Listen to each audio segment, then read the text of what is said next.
You think you're a good person. But what if I told you that's just a lie you've been telling yourself? That beneath the polite smile, the virtue signaling, and your idea of being nice, there's something darker lurking in you.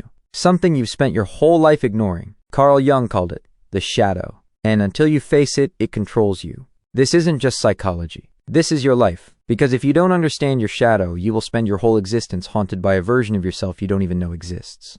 Jung didn't believe people were purely good or evil. He believed that the danger lies in pretending you're all light. Pretending you don't have a dark side. That's what makes you dangerous. To yourself, to others, and to everything you love. Carl Jung, the Swiss psychiatrist and founder of analytical psychology, believed that every person has a dark side, a part of the psyche we try to repress, deny, or disown. He called this the shadow. The shadow is made up of everything we've been told not to be. Your aggression, your sexual desires, your selfishness, your envy of your friends, your hate toward your parents, your secret craving for power. From childhood, we're taught to push those parts of ourselves away. Be polite. Don't get angry. Don't be selfish. Good girls don't do that. Nice boys don't feel that. So we create a mask. A persona. Something Jung also talked about. This mask helps us survive in society. But it also hides who we really are. The problem? Whatever we reject doesn't disappear. It festers. Think about it. Why are people addicted to outrage? Why do we love cancel culture, gossip, and public shaming? Because it's easier to hate someone else's shadow than to confront our own. Social media is a mirror for the unconscious. We project our insecurities onto influencers. We demonize others so we don't have to admit what we're capable of. Everything that irritates us about others can lead us to an understanding of ourselves. Here's the truth Jung forces us to swallow. You're not angry at your friend because they're successful. You're angry because they became who you were too afraid to be.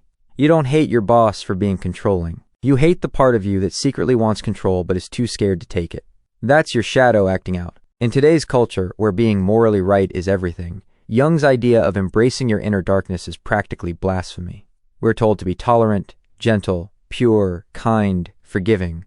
But Jung says, no tree can grow to heaven unless its roots reach down to hell. Let that sink in. You can't become truly virtuous until you understand just how evil you're capable of being. Not just in theory, but in reality. You need to know your rage. You need to know your desire to hurt, manipulate, or dominate. That's the terrifying part. You are not just capable of love and kindness. You are also capable of cruelty. This truth shatters the ego. That's why people run from it. They'd rather live in denial than integrate the shadow. But here's where Jung offers hope. You are not doomed by your shadow. You are empowered by it if you face it. Facing the shadow doesn't mean acting on your dark impulses. It means becoming conscious of them, owning them. When you integrate your shadow, you gain strength. You stop being afraid of conflict. You stop being manipulated. You become more honest, more creative, more real.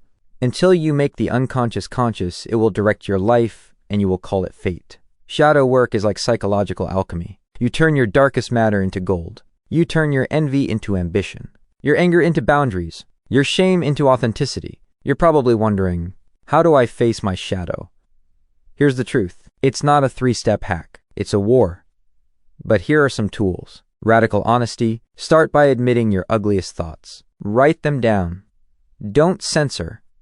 Don't judge. Just observe. Watch your triggers. What enrages you in others? That's often a mirror of what you repress in yourself. Revisit childhood. What behaviors were punished in you? That's where your shadow began forming. Active imagination. Jung's technique. Talk to your shadow. Literally. In meditation or writing, let it speak.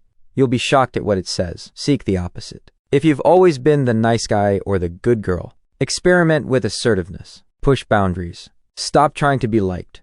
Because only by owning your shadow can you be free from it. Carl Jung didn't believe in perfection. He believed in wholeness. And wholeness means embracing your contradictions. You are not just light. You are not just love. You are everything you've ever feared and everything you've ever admired. You are the capacity for betrayal and loyalty, for hatred and compassion, for violence and tenderness.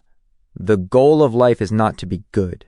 It's to become real, to know who you truly are, and then choose your path with eyes wide open. So the next time you're angry, jealous, judgmental, ashamed, stop.